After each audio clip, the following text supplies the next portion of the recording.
1 Samuel 21 അധ്യായം. ദാവീദ് ഒളിച്ചോടുന്നു.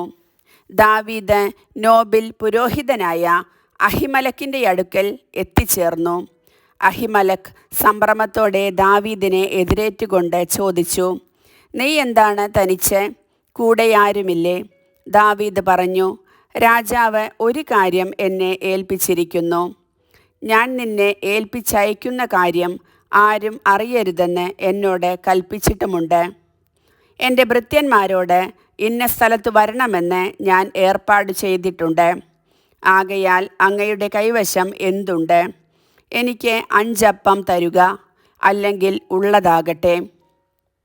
പുരോഹിതൻ ദാവീദിനോട് പറഞ്ഞു, വിശുദ്ധയപ്പമല്ലാതെ സാധാരണയപ്പം എൻ്റെ കൈവശമില്ല. നിന്റെ ഭൃത്യന്മാർ സ്ത്രീകളിൽ നിന്നകന്നു നിന്നവരാണെങ്കിൽ മാത്രമേ തരികയുള്ളൂ. ദാവീദ് പറഞ്ഞു, സത്യമായി ഞാൻ യാത്ര പോകുമ്പോഴൊക്കെ ഞങ്ങൾ സ്ത്രീകളിൽ നിന്ന് അകന്നിരിക്കും. സാധാരണ യാത്രയിൽ പോലും എൻ്റെ ഭൃത്യന്മാരുടെ പാത്രങ്ങൾ ശുദ്ധിയുള്ളവയായിരിക്കും. അതിലെത്രയോ അധികമായി ഇന്ന്. പുരോഹിതൻ അവന് വിശുദ്ധയപ്പം കൊടുത്തു. പുതിയത് പകരം വയ്ക്കാൻ കർത്താവിൻ്റെ സന്നിധിയിൽ നിന്ന് എടുത്തുമാറ്റിയ തിരുസാന്നിധ്യ അപ്പമല്ലാതെ അവിടെ വേറെയില്ലായിരുന്നു.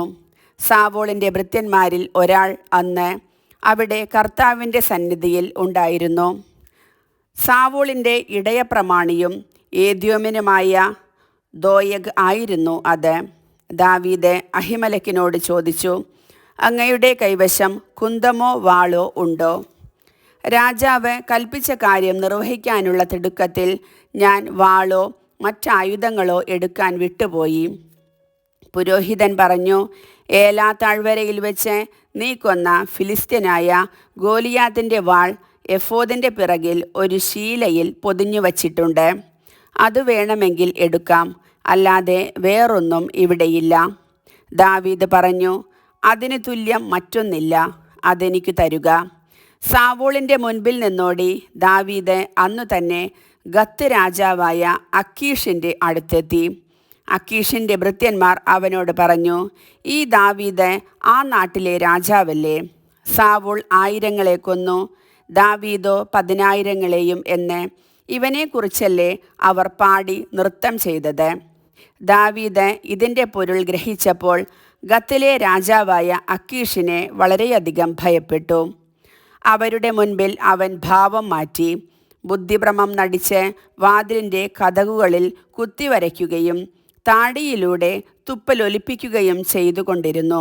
അക്കീഷ് ഭൃത്യന്മാരോട് ചോദിച്ചു, ഇവൻ ഭ്രാന്തനാണെന്ന് നിങ്ങൾ കാണുന്നില്ലേ? അവനെ എന്തിന് എൻ്റെ അടുക്കൽ കൊണ്ടുവന്നു? എൻ്റെ മുൻപിൽ ഭ്രാന്തു കളിപ്പിക്കാൻ ഇവനെ കൊണ്ടുവരാൻ എനിക്കിവിടെ ഭ്രാന്തന്മാർ കുറവാണോ? എൻ്റെ കൊട്ടാരത്തിലാണോ ഇവൻ വരേണ്ടത്? കർത്താവിൻ്റെ വചനം.